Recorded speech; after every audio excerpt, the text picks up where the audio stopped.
สิ่งที่ยึดไปโปรดประทานพระองค์แทนให้มีสิ่งใดงดงามเลิศกว่าองค์ท่านขอมอบใจที่ยืนกันถวายแด่พระองค์ท่านไปไกลกว่าสิ่งเหล่านั้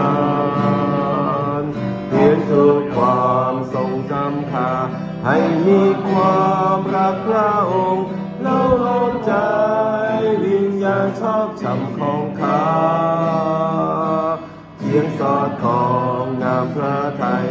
ทุกสิ่งข้ายินดีละไว้ขอเพียงพระประสงค์สำเร็จมุ่งไป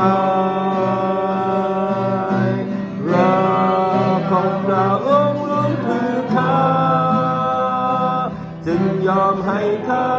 รับการทนทุกข์นานาข้ามีกรรมต้องสงสัย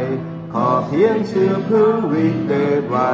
ความอ่อนแออึดอัดมานะจึงหลุดพ้นไปรักของพระองค์ล้นอิทธิข้าขอสักการขอบคุณสิ่งที่กระทำขอวางทุกสิ่งที่ยึดไว้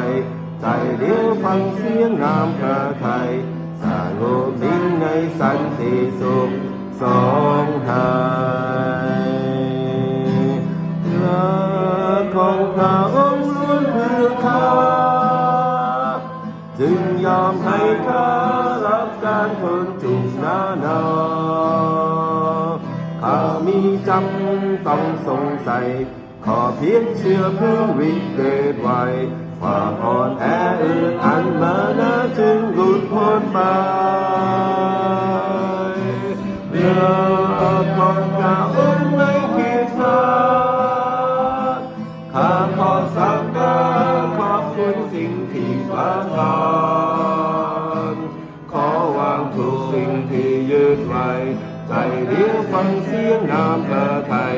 สงบนิ่งในสันติสุขสองหา